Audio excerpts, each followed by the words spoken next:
Hi everyone, I thought just today I'd do you a short video using an old British English expression being to be browned off. It's not commonly used these days, but it's equivalent to the rather less elegant American expression pissed off.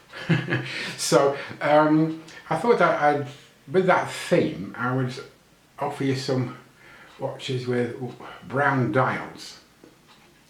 So yeah, I have two to show you today, and for different reasons. So let's see how that goes. There you can see with a lovely brown dial, complete lack of function at the moment. It actually stopped a few weeks ago. I don't know if you can make out the date. It says the 30th, and it was the 30th of October. The chronograph wouldn't work, and the small seconds at the 6 o'clock were double stepping to show a low battery life, even though I've kept it out of the box for absolutely ages. It doesn't seem to have done anything. What else? Yeah, and then for whatever reason, when I wasn't looking, the chronograph started working. If you look at the 60-minute counter at 12 o'clock, which shows you that. So I don't know what's gone wrong with it. This is the exact model that I bought. Here it is, so you've got the reference number there. And as you can see, perhaps, let's have a quick focus. Yeah, brown dial. Well, it might not show up on the camera too easily, but there we are. So I got that in November of last year. Well, if the watch isn't working, the loom still does pretty nicely, thank you. We're way beyond the dispute time slots, because I've had this just about a year when it went funny. But I reached out to the seller on AliExpress, and he agreed to send me a new movement, because under the terms of the guarantee, that's all they have to do. I won't get a replacement watch. It would have cost a fortune, relatively speaking, to send a watch back, and they would repair it and send it back to me. So I wasn't having that. He then came up with the option of sending me a movement for me to have fitted locally, or I could even do it myself. To his credit, he sent this movement, and I have a tracking number for it on Russian Post, so that's all good so far. However, it's not all doom and gloom with regard to brown dial watches in my collection. I have this rather attractive Vostok Commandeersky with the unusual small seconds, and the fake GMT hand currently pointed towards 7 o'clock. It's only a 24-hour indicator. However, I got this a few years ago now, and 2 years back I regulated it because it was gaining about a minute a day and I got it then to within 5 seconds a day, and I haven't had it out of the box as much as I should have, but I brought it out 11 days ago, set it, wound it up a bit, and I've been wearing it ever since, and please take my word for it, it's currently 17 seconds ahead after 11 days, and I couldn't be more pleased with it.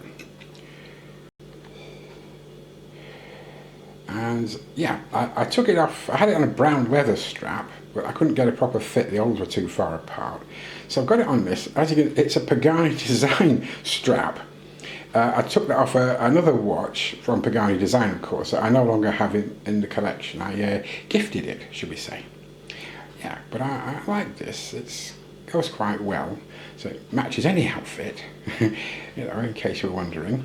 But yeah, I just do like the dial, and you've got the bi-directional 24-hour bezel. I'll just demonstrate that for you. So it does that, and it does that. And yeah, of course it aligns because there's no clicks on it. So there's that. The Vostok, in fact, is doing quite a bit better than this Buyalov design I got from Merinom. This is the Russian watch. It isn't really a Russian watch at all, because it has a Japanese 90 9039 movement from Miyota. It has a nice sapphire crystal. It is a lovely watch. But currently I've had this going for about 5 days and it's gained nearly 20 seconds, which isn't too bad. My other 9039 watch is a Bolton, which I won't bring out today, and that's losing a couple of seconds a day. So yeah, the Miyota 9039 is a great movement. On the topic of solar powered watches, this is my Casio AQS810 something or other with this dial, and you'll see it's actually a couple of hours behind because I took this to the UK with me in August and I've forgotten to reset it. Anyway, so I want to reset it for Moscow. Let's see if we can press this top button, see what happens. Yes. There you go. So I like that, never gets old. So yeah, all my other solar watches work perfectly well, apart from the poor old Bolton. Over the nearly 3-month period since I set it last time, it's gained quite a few seconds. So what I want to do is, yeah, and it does that.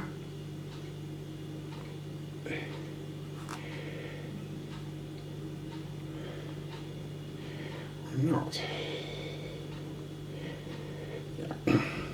Yes, it has actually. I've just checked it against the, let's see, the big time. So that's 20 coming up for 25. Let's do the same thing. Good, eh? In the meantime, the Bolton remains non-operating. Hopefully I'll get the new movement soon, and then I have to decide what to do with that. Whether to take it to a watch repairer, swallow my pride, have that done, or try it myself. I'm already veering towards option 1, to tell you the truth. Yeah, I know my own limitations. I try to exceed them, but there we go. I've been doing that with work recently, and it's working out quite well. Thank you very much. So, today I brought you 2 different brown dial watches, one with very modern technology that's gone belly up on us, which caused me to be a little bit browned off. However, I also have this watch with a really old design of very Swiss automatic design made in Russia, and they're generally not very accurate to begin with, but you can regulate them very easily, and this has kept really good time over the past couple of years. So it just shows you what's possible. Yeah, I'm planning to have stew and dumplings for tea again, but with the last of my suet. But you know, I don't think anybody was interested last time. It's fair enough. So I won't inflict that on you again. So in the meantime, I hope you all have a wonderful Sunday, and I'll be back at you soon with another horrible perpetration from your old pal Dave at Time and Nourishment. So there you go. Take care then. Bye for now.